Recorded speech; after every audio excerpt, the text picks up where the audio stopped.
Hello there, beautiful. How are you doing today? Welcome back to my channel and welcome to a rather large should you pull video for Dissidia Final Fantasy Opera Omnia.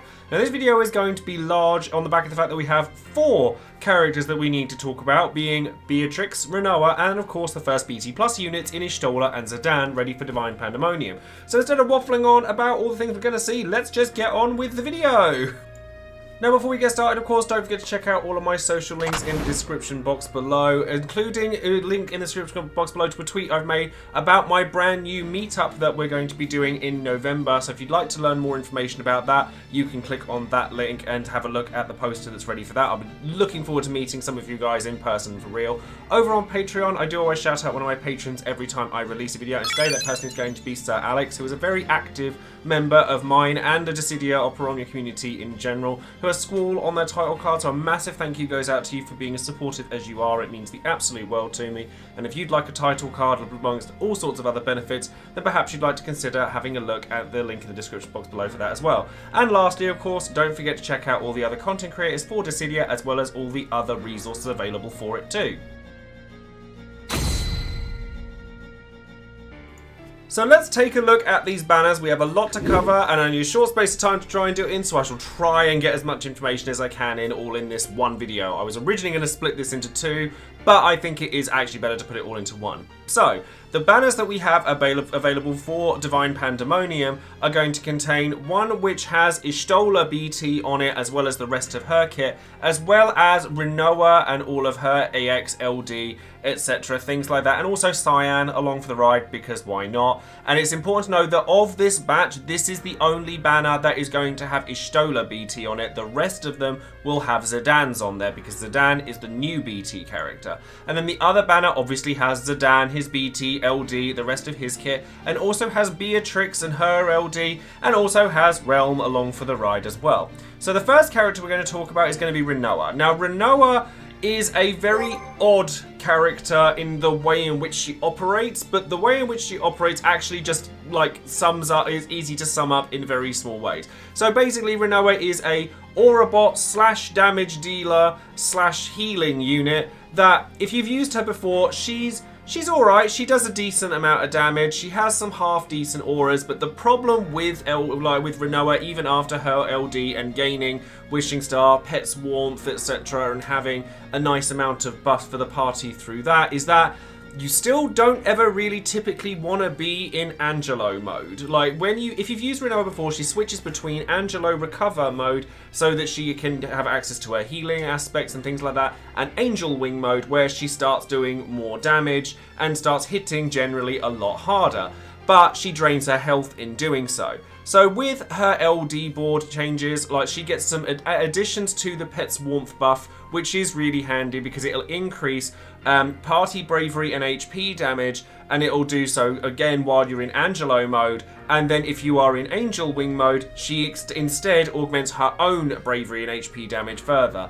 And you get a Brave Plus and HP Attack Plus with Angel Wing active while you have Pet's Warmth up, where the Bravery attack is a 4-hit Brave HP attack that hits twice, that fills her recast gauge up and also gives her Bravery fund after each hit, including the second one. And then the HP attack is a 3 HP dumping attack that deals splash damage, but also still recovers her EX gauge. So Rinoa's problem was always that you wanted to use her Brave and HP attacks, but you didn't get any EX from them really, so therefore you weren't using her EX to keep her Angel Wing buff up.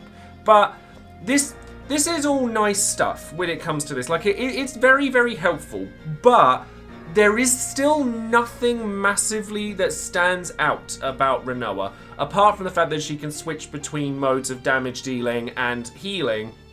She doesn't actually provide all that much that a more dedicated support or a more dedicated damage dealer could. She burns her HP. She consumes 20% of her HP to deal AoE Brave HP, but another character that does that is Vivi, and Vivi does a lot of AoE damage and also has the defense ignoring properties of his stuff, as well as the Imperil that helps his damage breakthrough. Rinoa, in the event of Lufenia Plus and these huge Brave reductions, damage reductions, gain reductions, all that stuff, I personally am of the opinion that Rinoa isn't the character you want to be looking for. Can you make use of her? Absolutely. The percentage increases on Angelo Recover or Angel Wing and having Pet's Warmth active are really good. But the problem is that you still don't really want to be in Angelo Recover. Like, the only button you're ever going to press when you're in Angelo Recover mode is Angelo Cannon, and Angelo Cannon's damage is pathetic. But similarly, if you're going into Angel Wing mode, you're losing a lot of the things that you would have had by being in Angelo Recover mode. So I think that Rinoa has a little bit of an identity crisis, and therefore, why use her? I mean, you can make use of her, obviously, she's not terrible, but I would personally prefer to use a character that is more specialised in their role, or at least covers a wider variety of things, we'll get to that with Zidane, than Rinoa does. Speaking of characters who cover a large amount of roles, to tell you the truth, the character I'm actually most excited for from these banners is actually Beatrix. And that's not only because I love Beatrix and I have a bias towards her. She gets a lot out of her LD boards. First things first, she's permanently enchanted for Thunder, which means that all of the stuff that she does is going to be thunder damage, which plays in very well with the fact that her Rose Petal debuff now has Thunder Imperil on it, which helps her damage quite a lot. And if you haven't used Beatrix before, then Beatrix's LD puts a debuff on the enemies that makes it so that every time Beatrix attacks them, she then does a follow-up attack which dispels a buff from them. And this debuff gets a lot better. So the Rose Petal follow-up now is Thunder Elemental, has splash damage on it, is defense ignoring hits, which is huge, and also works after an enemy hits one of your party members. So now not only is it follow-up off-turn damage for Beatrix, it's now off-turn damage like a trap at the same time. So there's a lot of opportunities to use that. Bear in mind that this debuff also dispels buffs every time that this goes off. This is huge. Like, the fact that you pretty much just don't have to worry about debuffs as long as the enemy's doing something, or Beatrix is, it's that coverall aspect as well. And it also, you get the addition to the Rose Petal debuff of Brave damage percentage going up, which is fantastic. And Shock itself becomes defense ignoring, which in the Age of Lufenia Plus is huge and gives her access to a lot of longevity going forwards as well. And then this is also obviously forgetting the fact that she has a great kit as it is. So she has the Saint Cloth, which boosts defense, HP regen. She has her EX, which is still relevant because of the fact that it grants the Holy Knight Safeguard attack, which prevents HP damage until Beatrix's next turn. Like this, like all of it adds up to a really powerful kit. She can do decent damage now thanks to having defense ignoring on her LD properties and the follow-up as well. You get imperil damage off of the, everything that she does because she now enchants herself for Thunder, meaning that Thunder Slash will deal better damage, still deals splash damage, still does AoE Brave Shaving, and all of it, it's all relevant. Like, all of the puzzle pieces seem to now match for Beatrix, and she has a very bright future as well with her C90 that makes her EX hit like an absolute monstrosity with like 5 HP dumps and a lot of bravery hits going forward. So I think that Beatrix, honestly, is a character that I've seen used way in the future, and if you want someone that's long-lasting, honestly, most characters in this age going forward are very long-lasting, but Beatrix is one that I'm particularly excited to play around with. Okay, so now we're going to move on to the big guns with the brand new BT Plus units. So we're first of all going to look at Y'shtola. Now, the first thing I'm going to say about any BT Plus unit is that pretty much none of them are not worth using.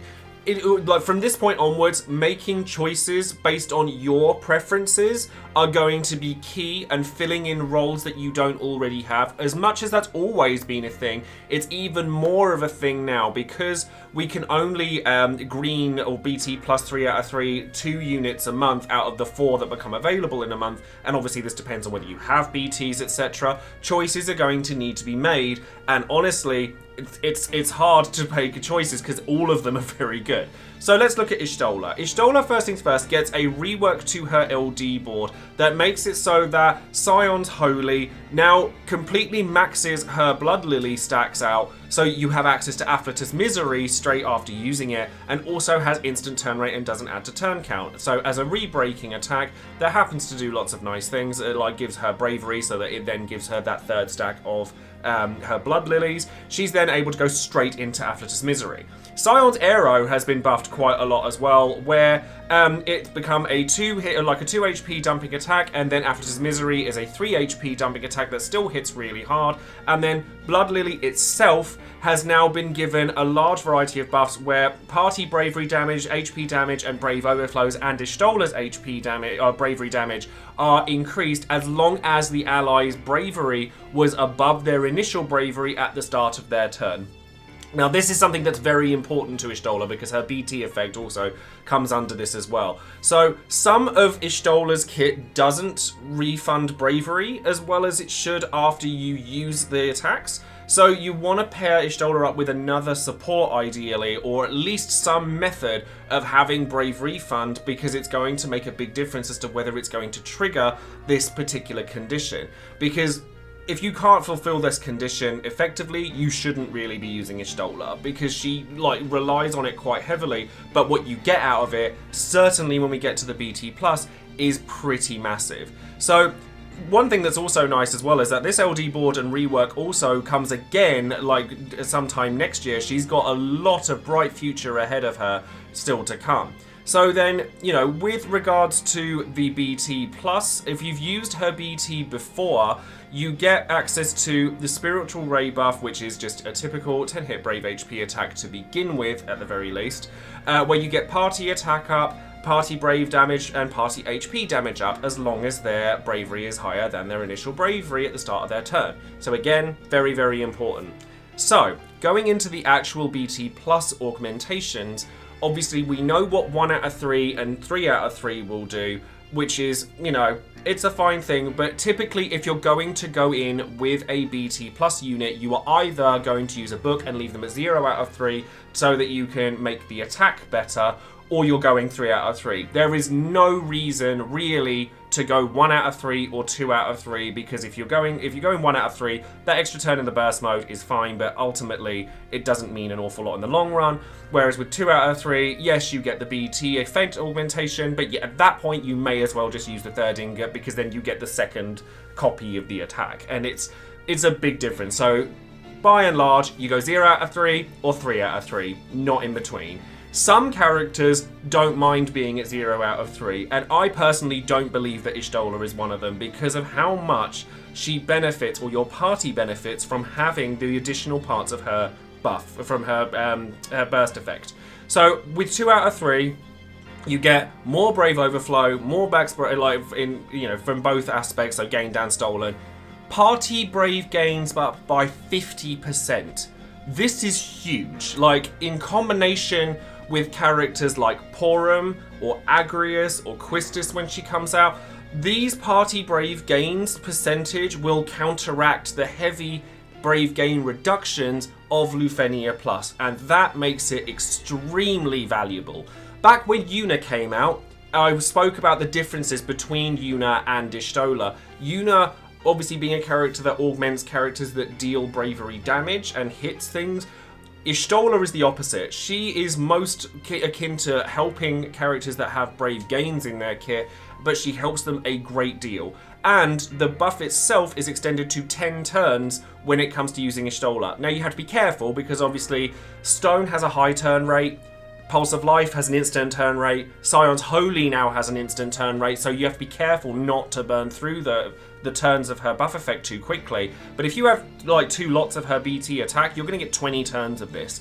So in the right situations, and honestly, because she now does decent damage with her Brave Plus and HP Plus, her Afflatus Misery and Arrow, she's now very capable of a lot of things, and she lasts for a very long time. So if you're going to invest in Y'shtola, you will not be disappointed. She has healing, she has a little bit of delay when you need it, she's got re-break in our holy. She is a support character through and through, but everything she does as a support character is all very exciting. The only real issues you have with her is that you need to make sure you're fulfilling that condition of her gains and her burst effect and her blood lily passive so that you're able to just capitalize on that as much as you can, but past that, she is just a fantastic character.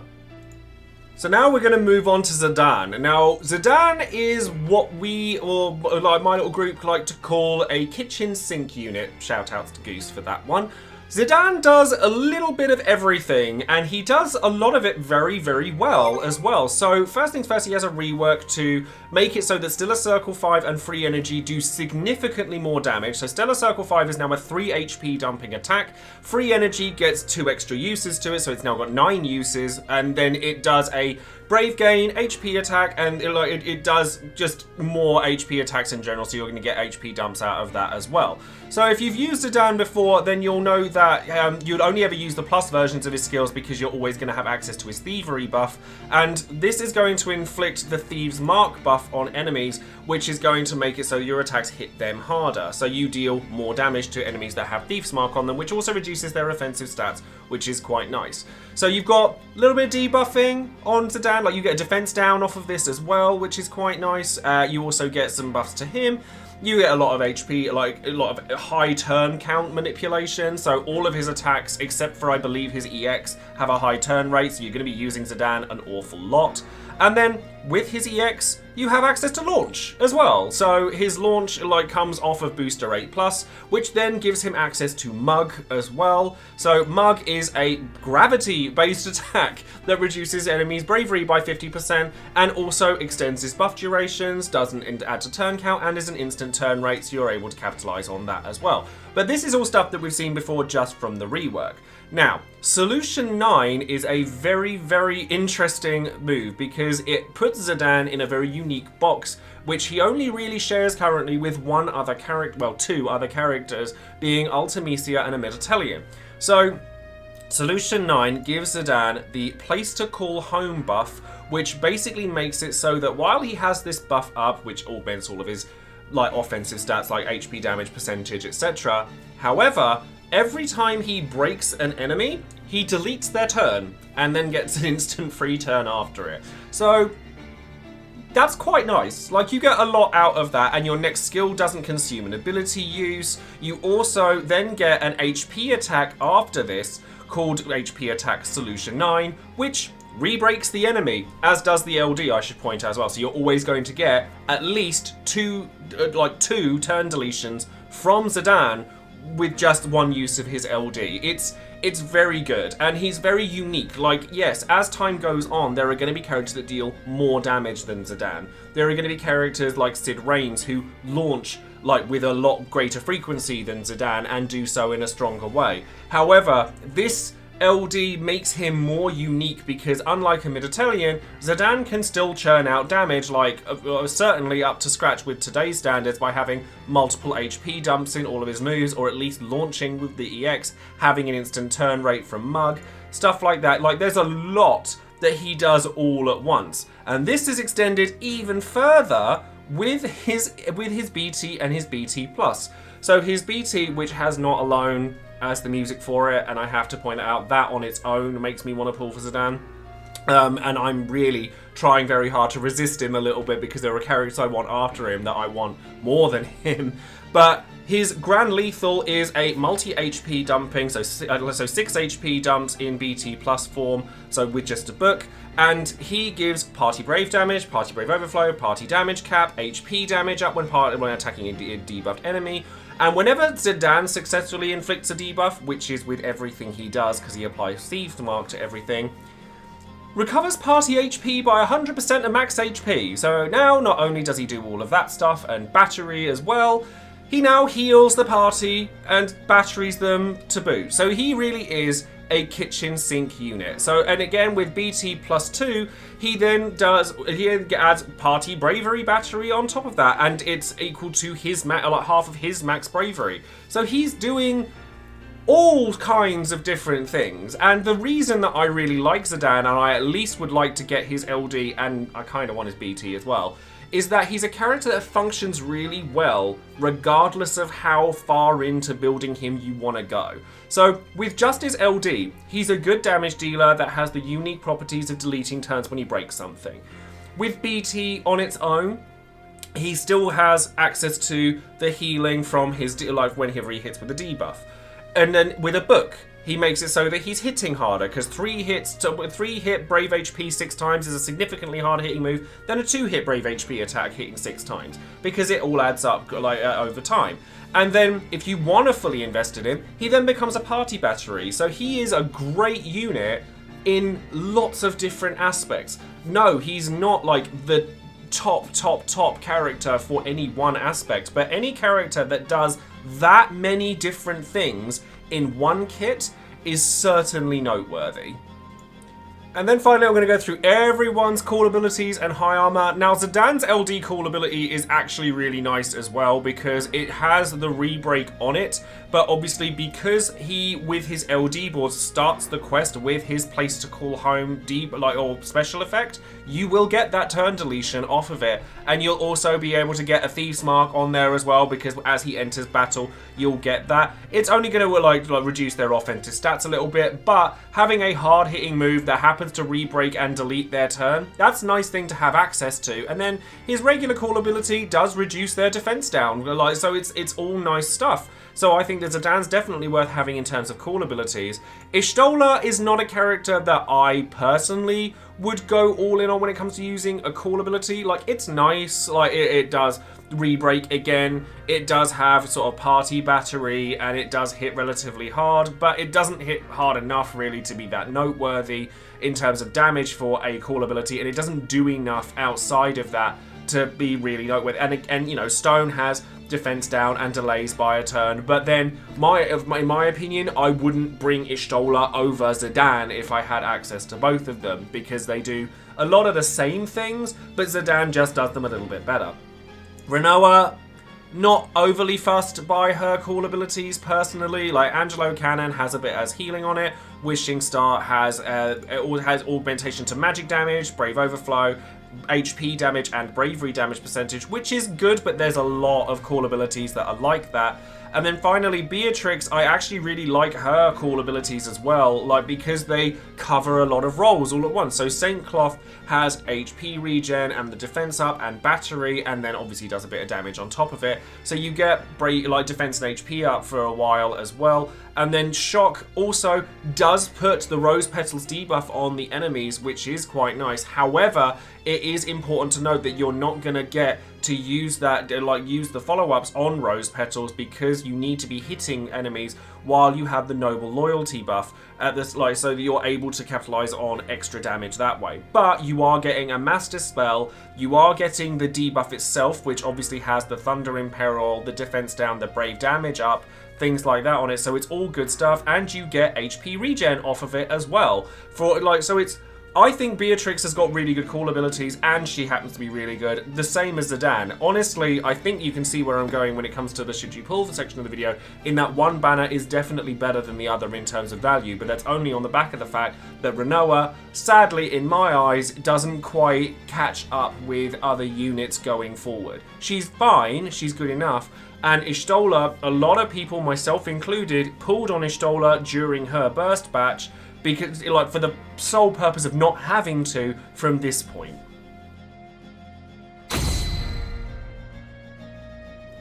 So now let's take a look at Divine Pandemonium. Now, we like Divine Pandemonium, we like all Divine Summons, because it means a insurgence of resources, and as with any summon, or farming one, then taking as many synergy units as you can is obviously going to be the way to go for that, and so that it makes the farm a little bit shorter. But we're going to talk about the Lufenia Plus. Now, as I spoke about in one of my previous videos, Lufenia Plus expects you to counteract massive brave damage and brave gain reductions, and in this particular case it's 90% after he hits the 30% threshold, so you're going to need to bring the pain when it comes to this particular mission, whether you're using the likes of Zidane, Van, or there's a lot of burst characters typically will have burst auras that will do very well here.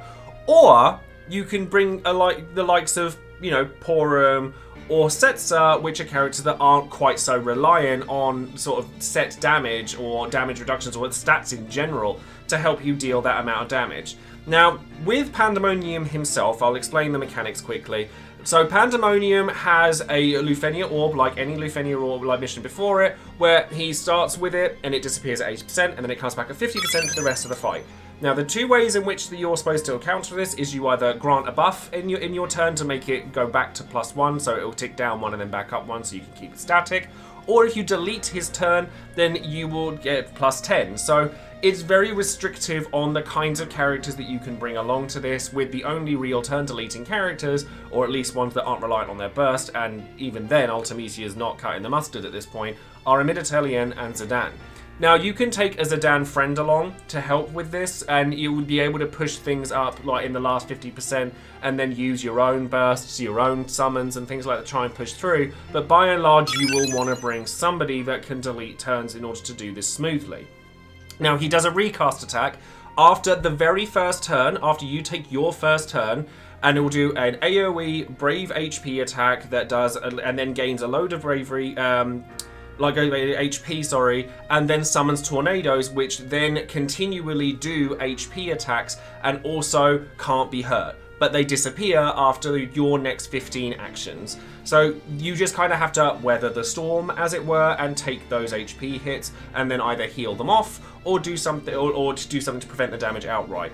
I personally really like using Warrior of Light LD Call early, because not only does it give you access to the shields, etc., to be able to weather these things, but they last long enough that you'd be able to then set yourself up ready to be able to just delay and delete and do all of that good stuff, so that you're then no longer having to rely on Warrior of Light's call abilities anymore, and having the shields is obviously very handy too.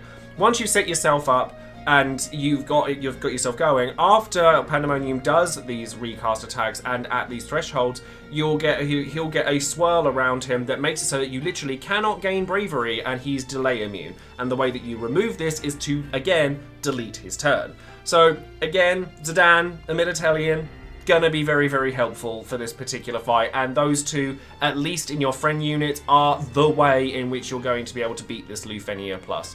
So in terms of characters, the team that I thought about bringing along was Varn, Setzer, and a Middeltelian, if you don't want to pull for Zidane in particular, because with Setzer along, you're not having to worry quite so much about their massive brave damage reductions, because rainbow damage numbers will just override it. Varn is obviously very strong at single target damage and can blind Divine Pandemonium. Although I will say that Pandemonium is actually immune to freeze, so you can't rely on Freeze Joker from Setzer, but you can still use him for like his delay, his all the other things that he does, the rainbow numbers, etc. And then a Middeltelian being there to apply the turn deletion as and when you need it. And then I would honestly suggest bringing a Zidane friend unit along, where you can swap a Middeltelian out, so that you're still getting turn deletion and you're also dealing a lot more damage that way as well. So if you've got a BT friend Zidane, then you can bring them along, and that will make things much smoother for you, especially considering that he heals as well if you've got his BT up.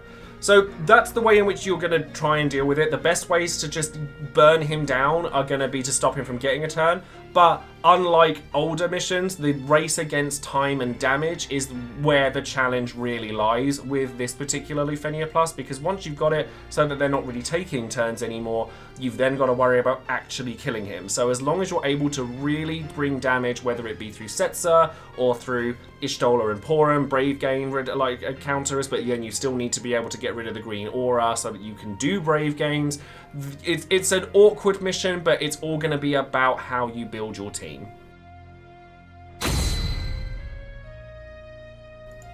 So now let's talk should you pull when it comes to these banners. Now, as I said earlier, there are practically no wrong options when it comes to BT Plus characters.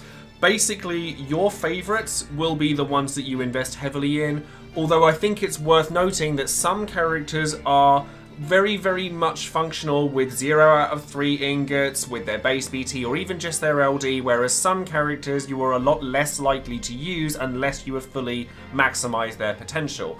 And Y'shtola is one of those characters. Y'shtola absolutely wants to be green so that you have 20 turns of that burst effect, as well as those ridiculous Brave gains that you get from her, because Brave gain teams really want to have Y'shtola in them because you just don't see Brave gain percentage increases like that.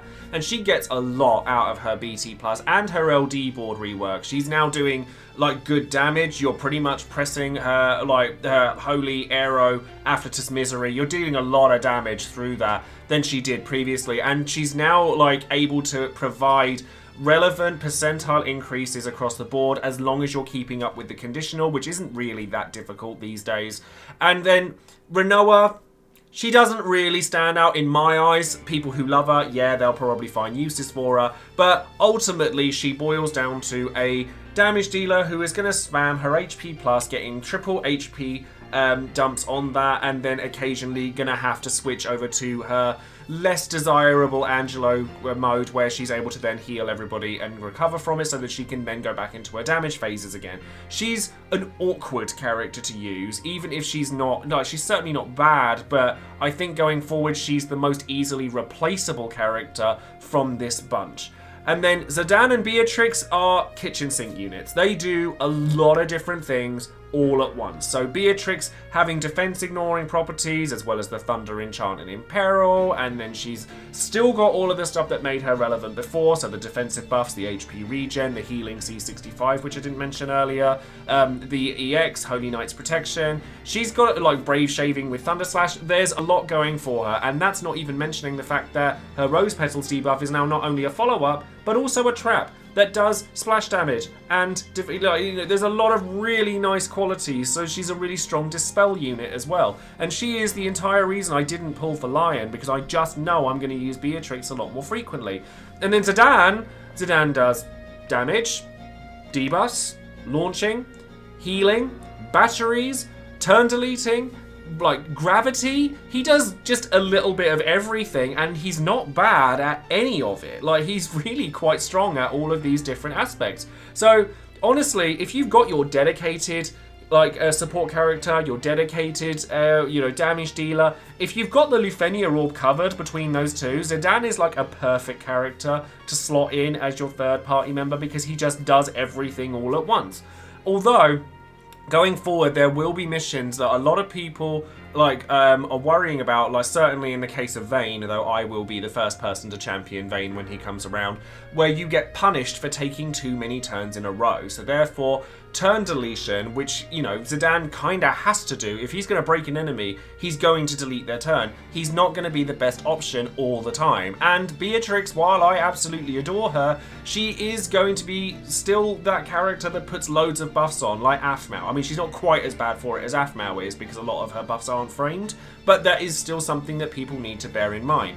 And Y'shtola is fantastic. Like all three of those characters have a very bright future ahead of them thanks to their C90s and their EX buffs, and Y'shtola gets really a lot out of it. But if you're not using if you don't like using Brave gain teams, there are other support options available to you. You don't have to pick up Y'shtola. She is really good. Everyone on this banner is good. But you don't have to pick any of them up if you're saving up for a particular character later down the line. There are going to be characters, in the case of Zidane, where there are, characters that do more damage than him, characters that have better launchers than him, etc. But to have a character with so many aspects all at once delivered in one kit, I just think that it's just something great to have. So and the other thing with Y'shtola's banner, of course, as well, is that a lot of people, myself included, pulled for Y'shtola so that they didn't have to pull here, because they knew that they'd rather save their resources for Zidane or Sid Reigns or Ace, etc., all that stuff going forward. So I'm personally considering using BT tokens on Y'shtola, because it didn't grace me with its appearance despite pitying during her batch the last time. But I'm curious, this is very much a choice-based thing. There is no right or wrong answer when it comes to picking your favourite BT plus characters. You just have to make sure you're planning around your favourite characters so that you're able to build teams for them accordingly. And then finally we have Would You Pull, the section of the video where you, the viewer, get your chance to let your voice be heard and let everyone know whether you would or wouldn't pull on any given banner and why that might be the case. So with this video, because I was planning on splitting it into 2 videos, which I've ultimately not done, I did actually make 2 Would You Pull polls here, one for each of the banners. So thank you very much for those of you who put their votes and comments out, and if you like the fact that it's put into separate polls, then let me know on that, because originally I wanted it as a case of, oh, are you dropping resources on this day as opposed to on this banner? So let me know what you think of that in the comments below and which way you prefer it. So let's go through the numbers. Now Zidane's batch with Beatrix, or Zidane's banner with Beatrix, sorry, 49% of people said gems, 49% of people said 100 or more tickets, 2% said less than 100 tickets, and 0% said no. So that's quite a, one of the reasons that I thought I'd do 2 polls here is because I thought there'd be quite a large discrepancy between these 2 banners. And then going over to Y'shtola's banners, 6% said yes to gems, 8% said yes to 100 tickets or more, 6% said yeah, less than 100 tickets, and 81% of people said no.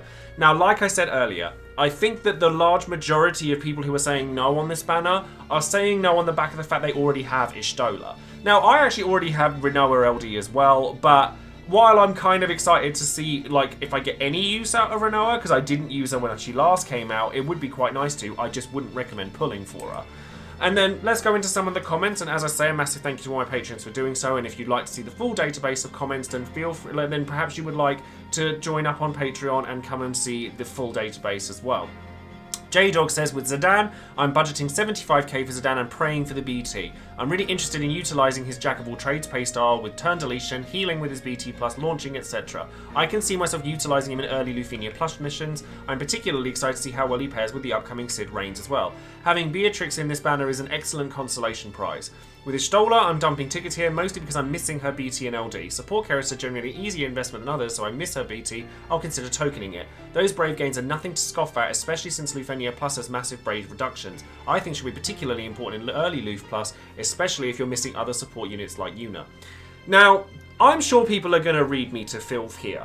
I'm sure they are. But for me, if I didn't already have it, Beatrix would actually be the main prize of the banner for me, which is, I'm sure, a hot take, whatever you want to call it, but I think, personally, I would get more use out of Beatrix than Zidane. And I know that, like, a lot of people are like, what?